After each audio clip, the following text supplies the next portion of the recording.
States. It's Mark from the United States. Good morning, good afternoon, good evening. Mark from the States. How are we doing today? I am doing fantastic. I hope you are as well. Thank you so much for coming. I appreciate all of you for coming and hanging out and watching cool and new, hopefully for you, but definitely for me, new and interesting and just incredible things. Today, episode 6 of Logging Through History's original series of Hell on Earth. This is Shot at Dawn, Executions in the Great War. This is going to be heavy. Before we get started, please, as always, go to Vlogging Through History's channel. Like, subscribe, do the things that you guys do. I know a lot of you probably have already gone over to his channel, but if this is your first time seeing his stuff, I encourage you to go to his channel. It's just wonderful. It really is. This series that he's been doing is, which has been World War I on Ypres, just been incredible, and I've learned a ton. I know a lot of you have too. His stuff is so well done, but he does so many other different things, reactions, top tens, the whole thing. You can literally get lost on his channel and spend days and days and days and days and days there. A lot of really cool stuff. He also does reactions too, and it's really good. So I really encourage you to go over there and take a look. It's good stuff, and the dude's wicked smart too. So he's a historian, so he knows what he's talking about. I love it. So without further ado, let's get into this Shot at Dawn, Executions at the Great Wall. We have no cats with me today. They're actually right here kind of arguing with each other. Do one of you want to get up on the perch over there? Oh, you're just going to stare at each other? All right. Well, they're busy doing what they got to do, I guess. But hey, it's you and me, so that's awesome. Big fake couch, you know the drill. Let's do it. Oh,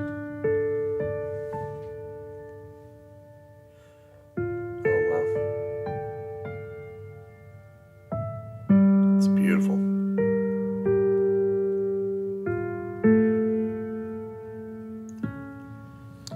Even in the midst of a great war, armies of every nation had to deal with the problem of crime and punishment. If a soldier was judged to have committed a crime grave enough in the military service, they could face imprisonment, hard labor, even death. For a death sentence to be approved, it had to be confirmed by the commander-in-chief of the theater. Over the course of the war, over 3,000 British, Dominion, or colonial soldiers were sentenced to death. But most of those sentences were then reduced to imprisonment, field punishment, or suspended. In the end, 346 soldiers were executed by firing squad. Of those, the vast majority were in France and Belgium on the Western Front. 291 were British, 25 Canadian, 5 from New Zealand, and 4 from the British West Indian Regiment. The remaining 21 were made up of assorted soldiers and civilians who operated under military law, such as Chinese Labor Corps individuals. Australian soldiers were subject to the death penalty, but the Australian government had transferred the power to confirm the death sentence to the Governor-General of Australia, Sir Ronald Munro Ferguson, who always reduced death sentences for Australian soldiers to imprisonment. Interesting.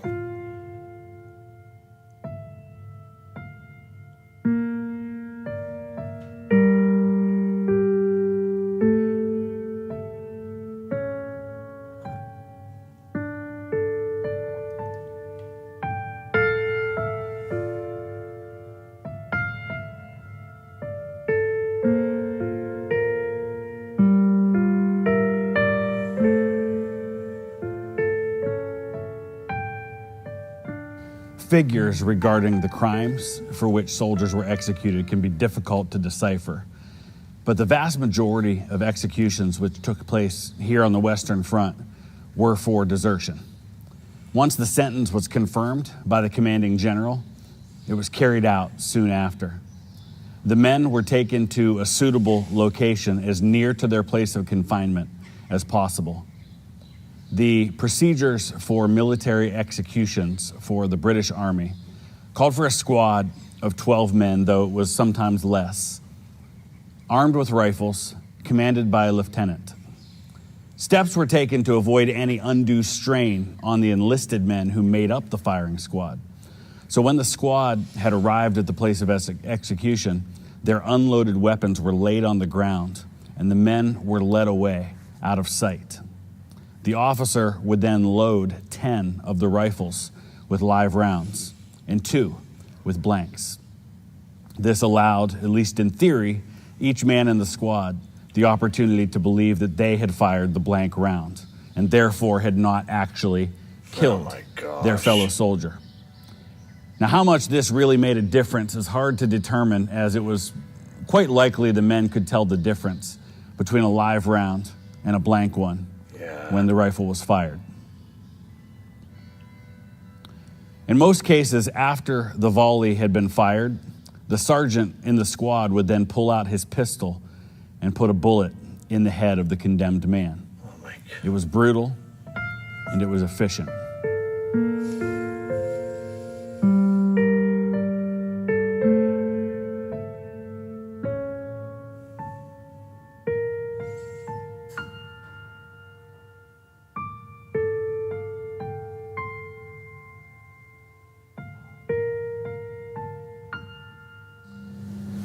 The men here in the area of the Ypres salient who were arrested for desertion were often taken to these prison cells here in Poppering.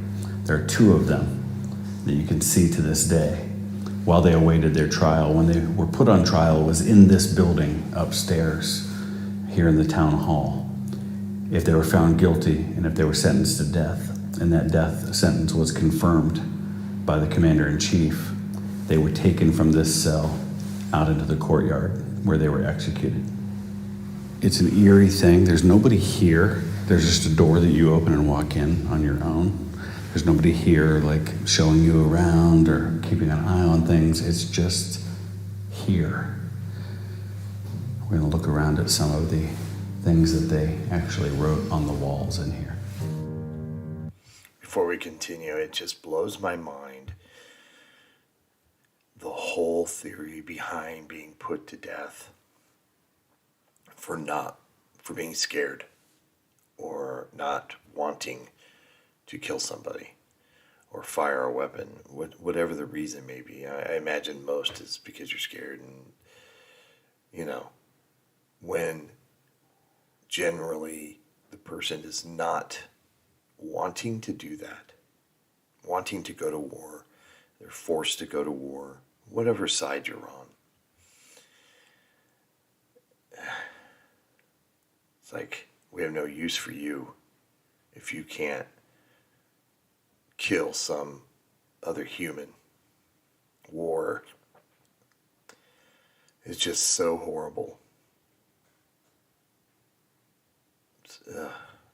It's crazy.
So we're now here in the that was courtyard, wild.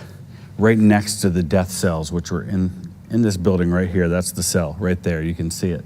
And they have the post here. But I'm told by people who know these things that this is not the actual location where they were executed. They would have been executed out in the courtyard on the other side of this building. But we are very close to the spot where those executions took place.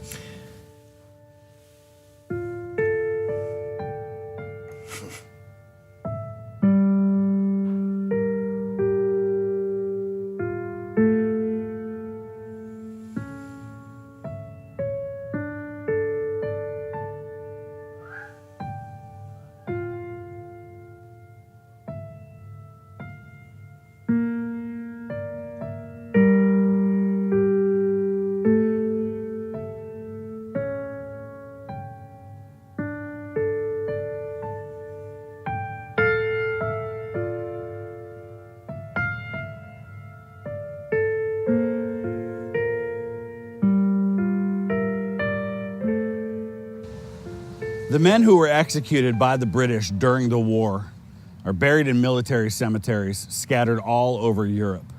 But the largest collection of executed men in one place, by far, is here in Poppering. The Poppering New Military Cemetery was established in June of 1915. Prior to that, British and Commonwealth soldiers were buried in what is called the Old Military Cemetery here. This cemetery contains 677 Commonwealth burials of the First World War, as well as 271 French war graves on the other side. Now, walking among the graves, it's impossible to tell the difference between men who were killed by enemy fire, men who died of disease or accident, and the men who were executed by their own army. 17 of those who were executed in Poppering in 1916 and 1917 are buried here. So here in row F, we have a very unique concentration of the executed men who were shot at dawn over the span of a couple of weeks. We have Stedman here, who was executed on the 5th of September. Sergeant Wall was executed the next day on the 6th of September. Private Everell was executed on the 14th of September. And then just a young teenager, Morris, private from the British West Indies Regiment, was executed on the 20th of September. And I thought this was interesting. Somebody left a note here that says, "War is hell. He simply did what many would do. Rest in peace." Right. Herbert Morris was 16 years old when he enlisted in Jamaica in December of 1916. He arrived in France in April 1917 as part of the 6th Battalion British West Indies Regiment. On August the 20th, he went missing from a work party here in the Ypres salient. He turned up the next day at a rest camp in Boulogne without his rifle, equipment, or a leave pass, so he was arrested. At his trial on the 7th of September, Morris, who was unrepresented by any defense, made an unsworn statement where he stated that he could not stand the sound of the guns and that the doctor that he had seen on the 19th of August gave him no satisfaction. Despite this defense, no medical examination was ordered, nor was a doctor called in to testify. Two of his officers gave evidence that Morris had never given any trouble and had worked willingly, but it further appeared that Morris had gone missing at least once before, back in July, and was given 2 weeks of field punishment for that offense before being sent back to the line. He was convicted of desertion and executed on the 20th of September, 1917. He was just 17 years old.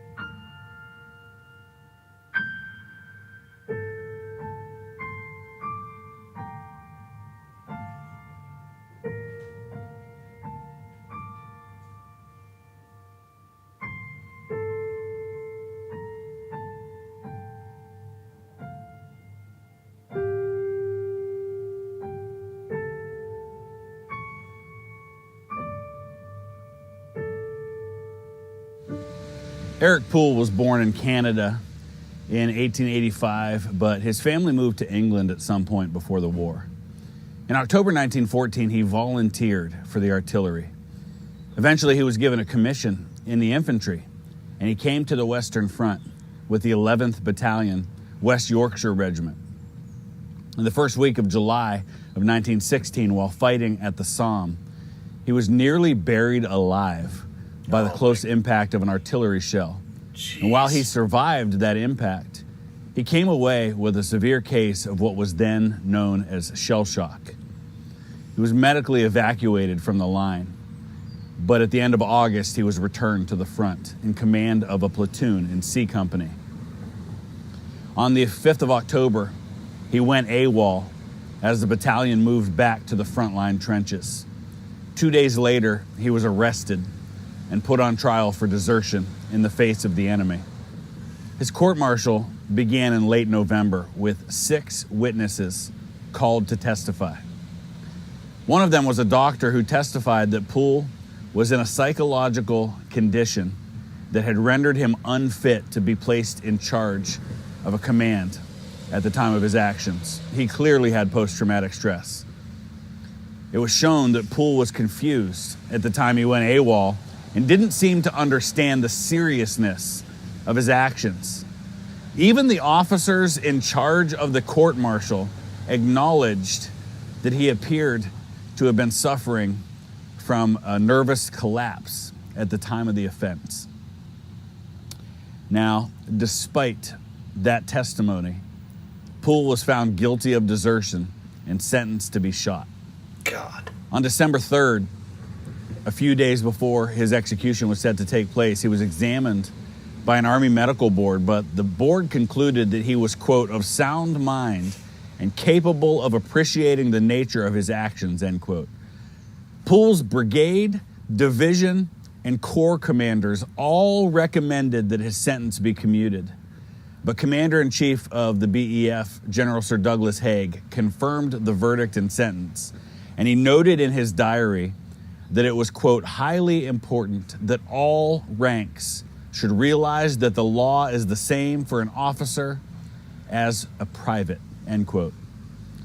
On December 10th, Eric Poole became the first commissioned British officer to be shot at dawn during the Great War.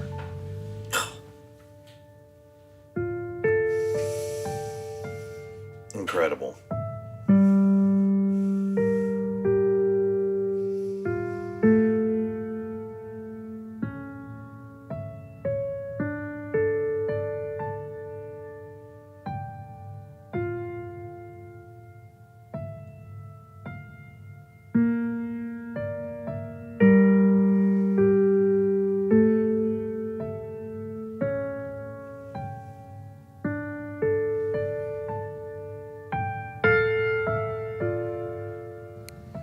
Not all executed soldiers appear to have been suffering from shell shock. George Everill of the 1st Battalion North Staffordshire Regiment is one of those men.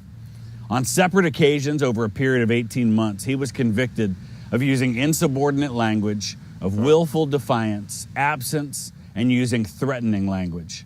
Following his punishment for the last offense, he was again convicted of willful defiance, for which he was serving field punishment when he was warned to be ready to move up for active operations. When his unit was mustered later in the day, he disappeared, leaving his rifle and equipment behind. He was found and arrested the next day. At his court-martial, he chose not to question even a single witness and made no statement in his own defense. He was shot at dawn on September 14th, 1917.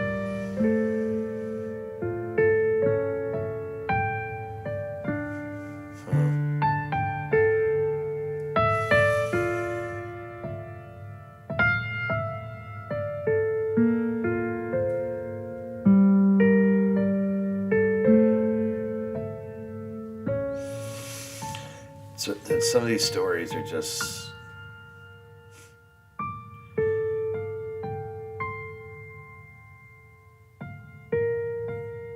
I just find it hard that someone is of sound mind having to deal with what they see and experience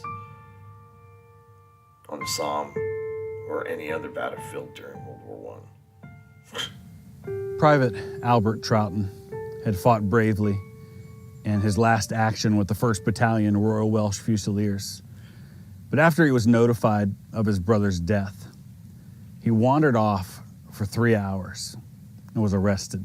3 hours? He was tried for desertion and sentenced to be shot. For 3 hours? On April 21st, 1915, he wrote a letter to his family that was smuggled out of his jail cell. Dear mother and father, sisters and brothers, just a few lines to let you know I am in the best of health and hope you are, Mother. I'm sorry to have to tell you that I am to be shot tomorrow at 7 o'clock in the morning, the 22nd of April. I hope you will take it in good part and not upset yourself.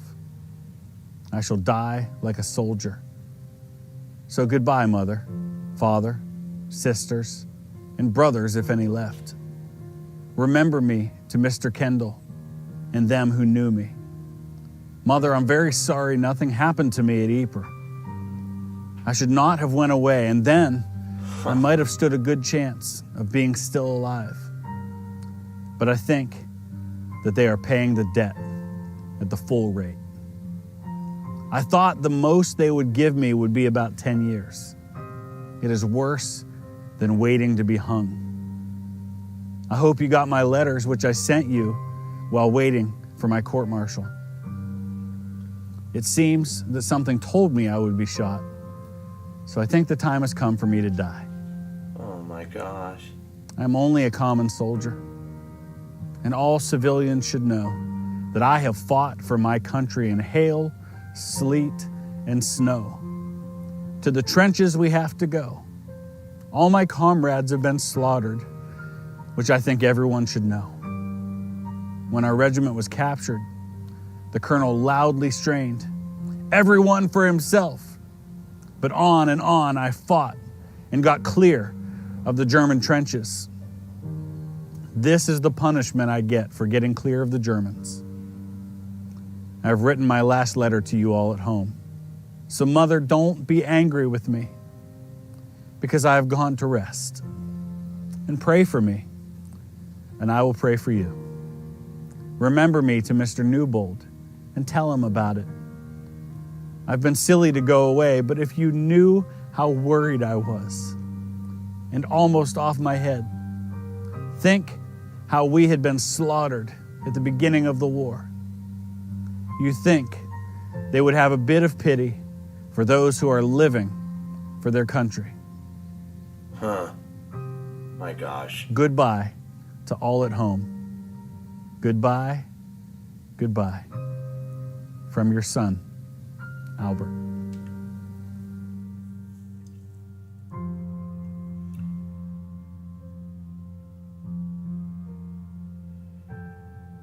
"2006.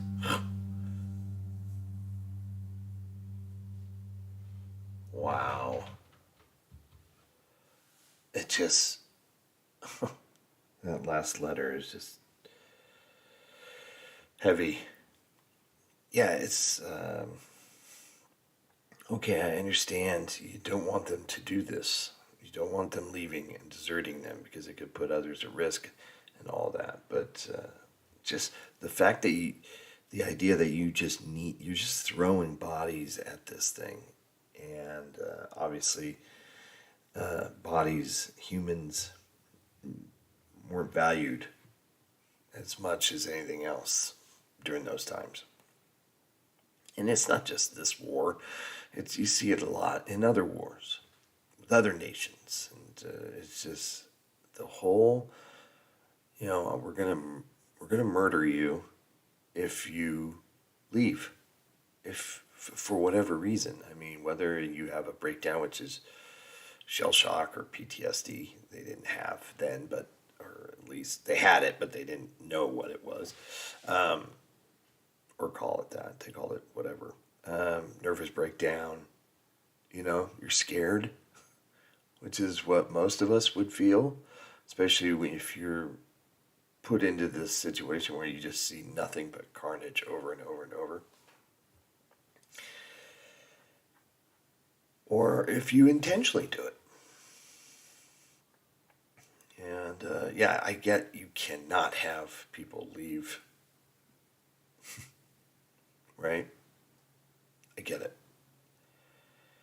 But it's just hard to just come to the grips that if you're one of ours, but we're going to murder you or execute you because you left. It's crazy how, at least the stories that they were talking about, they were found so fast, so quickly. A day later, 3 hours later, 24 hours later, however, 3 days later. It's like,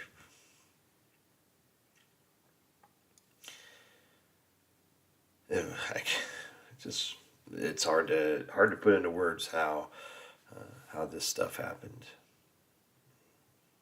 and to make your fellow soldiers do it, to pull the trigger. And what's the point of doing that if you, not you, but if the guy in charge just goes up and puts a shot around in their head at the end anyway? What's wild. I hope you enjoyed that. That was heavy. We kind of figured it would be. It's heavy. Hope everybody's happy, healthy, and safe. Has anybody been to that memorial?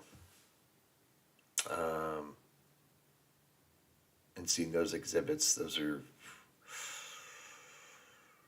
That's a day. That's a day right there. That's a day. Sad. Just sad.